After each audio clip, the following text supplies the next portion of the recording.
So I just watched a video of a Palestinian child. One was rescued from the rubble. He was probably like 14 years of age, 12.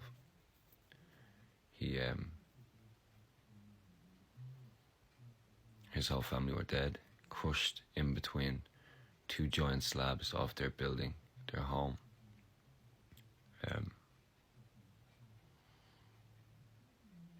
And then, the next kid they took out was dead. And they slid him down, but they tied a rope around him to slide him down to the medics, I suppose, at the bottom of the building on the ground, because they found these bodies high up,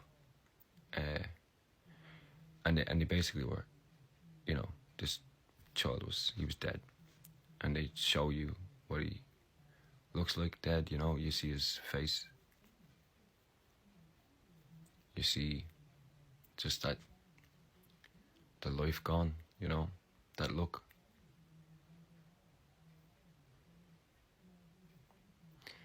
And then they go back in to the rubble and they show you more of the rubble, and then there's another child, probably 12 or 13 too, These are probably all brothers. And this child is literally squashed between two slabs of rubble. Like, obviously too heavy to lift. Obviously. I know this sounds horrible, but it would be best that they died instantly. But they probably didn't. Probably died in immense pain. And it's just an odd thing to see a body of a child, like just a body, dead in that way. I can't express what way it makes me feel, what it does in my head, But it's like this child is just dead, crushed between two giant slabs, and their body is just there. They're lifeless, contorted, not in any kind of position a human being could naturally get themselves into. Marked and marred by the rubble, And it's just, I've seen so much of that in the last 6-7 months. I've seen too many faces of little babies and toddlers and children just lifeless, with that look on their face. Some still petrified, That look of terror or sadness on their face. Their eyes might be open sometimes, their faces are bruised and damaged, bloodied.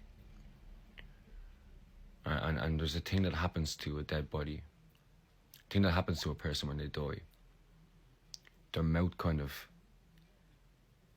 gawks open, like it's uncontrollable. It's like their jaw drops, Their chin lowers and their mouth is open. And when you look at that,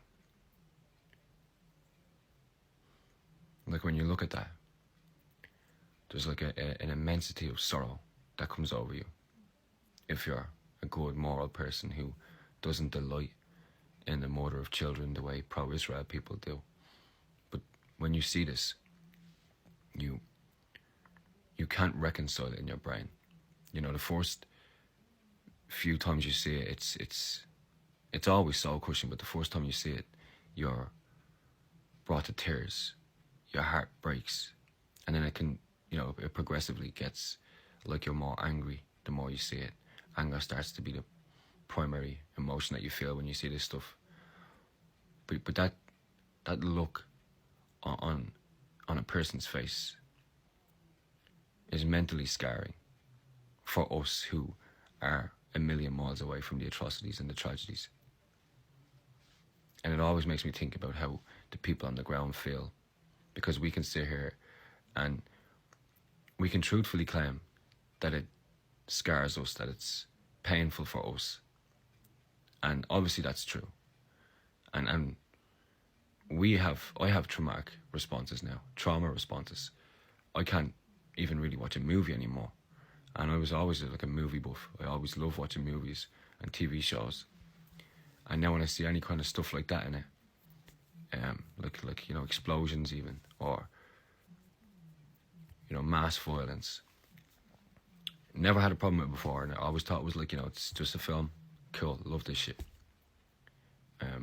But now I can barely watch this stuff because something will like trigger an actual scene in real life that I've seen on video of a dead child.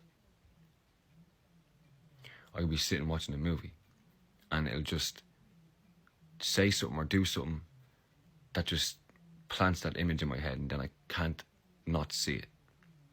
It's seared into the back of my fucking eyeballs. And that's probably the case for a lot of us. But I just can't get that idea out of my head. I can't express it in the right words. I can't explain it in the right words of just what it feels like to see a body of a child contoured into a position between slabs of rubble and dead. And then the hundreds of faces I've seen now already of little babies and toddlers and children with that same expression on their face of death. And like it's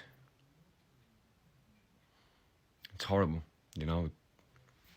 It's horrible. But it's fucking...